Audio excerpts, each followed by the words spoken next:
गिबियावनो फुंबिलिनि बयनिसिमबो खुलुमनायखौ जासिबाय। मानोना जोङो बयबो मिथिखागौ नङासै रायजो राजा नोंथांमोन, जोंनि बड' पिस एकर्डनि बड' गोजोन गोरोबथानि दफाफोरा 82% मावफुंजाबाय आरो 18% आद्रा जानानै दं मावनो गोनां।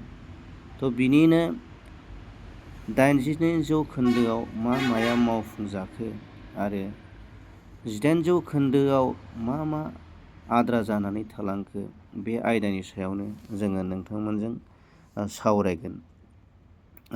आसा खालामो नोंथांमोना भिडिअखौ जोबजासिम नायलांगोन। रायजो राजा नोंथांमोन, जोङो मावफुंजानाय होननानै बुङोब्ला 82% मावफुंजानाय होननानै बुङोब्ला जोङो 1 नाम्बाराव BTC खौ BTR मुं होनाय, रिनेम खालामनाय, BTC खौ BTR, बेयो मावफुंजाबाय रायजो राजा नोंथांमोन। 2 नाम्बाराव नोंथांमोना मोनथिगौ, बर'फोरा मोनसे बर' मिडियाम सेपारेट डाइरेक्टर मोनसे डिमान्ड खालामबाय थादोंमोन, बेयो मावफुंजाबाय रायजो राजा नोंथांमोन। बेजों लोगोसे जोंहा BKWC बर' कसारि अट'नमास काउन्सिल, बेयो दानानै होनो गोनां दंमोन, बे दानाय हाबाफारिया मावफुंजाबाय रायजो राजा नोंथांमोन। बेबायदिनो 4 नाम्बाराव दङ, बेनो जादों BTR एकर्डनि गेजेरजों 15 क्रर एबा 15 कौटि पेकेज मोननो गोनां, बेयो मावफुंजाबाय रायजो राजा नोंथांमोन। दा जोङो आद्रा थानाय, मावनो गोनां, मावनो थालांनाय, दा बे आयदानि सायाव जोङो एसे नायबिजिरनोसै। दा जोङो नायबाय, बे समाव जोङो आद्रा जानानै दं होननानै बुङोब्ला जोंहा मोनसे एक्सक्लुसन आरो इनक्लुसन, सनितपुर आरो बिश्वनाथ जिल्लाखौ BTC एबा 6 सिडिउलाव सोसननाय, बेयो माखासे गामिफोरा सोसनजोबनो हायाखै, बेयो आद्रा जानानै थाबाय रायजो राजा नोंथांमोन। बिनि उनाव दङ रायजो राजा नोंथांमोन, मानोना जोंनि एक्स NDFB फोरनि रिहेबिलिटेसन, बिसोरनि थांनानै थानायनि राहा 4 लाख रांजों आरो लोगोसे बिसोरखौ जेलनिफ्राय उदां खालामनाय, बियो आद्रा जानानै थालांबाय रायजो राजा नोंथांमोन। दा रन्जन दैमारिजों लोगोसे माखासे केडार्सफोरा दिनैसिमबो जेलाव दङ, बिथांमोनखौ दिहुननायनि प्रसेसआव दासिमबो सोलिगासिनो दं रायजो राजा नोंथांमोन।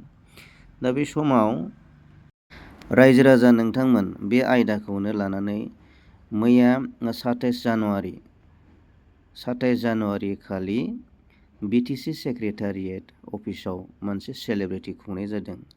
बेफोर थालांनाय आरो मावफुंनायखौ अबजारभेसन खालामनो थाखाय, नायफिननो थाखाय, रिभिउ खालामनो थाखाय मोनसे सेलेब्रेटि, मोनसे फोरबो खुंनाय जादों। जेसेबां सिगनेटरि, जायफोरा साइन होनो मोनदोंमोन बे बर' पिस एकर्डआव, बिथांमोनखौ हांख्रायनायनि गेजेरजों बेयाव जोङो मोनसे गिदिर इस्युनि सायाव जोङो सावरायनायखौ नुनो मोनदों। मानोना BTCनि मावफुं सोद्रोमा मानगोनां हाग्रामा महिलारि बिथाङा रायखांदों, NDFBनि फाउन्डार, गायसनगिरि मानगोनां रन्जन दैमारि सार, बिथांखौ बेस खालामनानै बिथांखौ जेलनिफ्राय दिहुननांगौ, बेखौ बेस खालामनानै गोबां खोथा जोङो बुंनाय नुनो मोनदों। बिथाङा थांखि लादों, BTCनि चिफ मानाव गेदेर हाग्रामा महिलारि बिथाङा इनिसियेटिभ लादों, थांखि लादों, रन्जन दैमारिखौ जेलनिफ्राय बख'गोन। मानोना BTC गोजोन गोरोबथानि उनावबो सागानगिरिया जेलाव थानाया बियो गनायजाथावना नङा आरो बेखौ जोङो थोंजोङै बुंनो हायो। आरो बिथाङा बुंदों, फोरमायदों, थल्ल' गासैखौबो बख'जोबगोन होननानै बिथाङा खोथा होदों। बे समाव जोङो समासो फोरमायसिगोन, दा बिथाङा बख'नो हामारगोन ना हामारा, दा बेखौ समासो फोरमायसिगोन। बे आयदानि सायाव जोङो बेखौ गोबां सावरायनायखौ जोङो नुनो मोनबाय थांनाय 27 जानुवारि 2026 मायथाइनि बड' पिस एकर्डनि गोरोबथा सानखालि बिटिसि सेक्रेटारियेट अफिसाव जिथुनाखि खुंजानाय फोरबो नायबिजिरनाय अबजारभेसन खालामनाय आद्रा थालांनाय मावफुंनो गोनां आरो आद्रा थालांनाय दफाफोरनि सायाव सावरायनायखौ जोङो नुनो मोनबाय रायजो राजा नोंथांमोन। थ' बे समाव नोंथांमोना भिडिअखौ मोजां मोनदोंब्ला शेयार लाइक कमेन्ट आरो नोंथाङा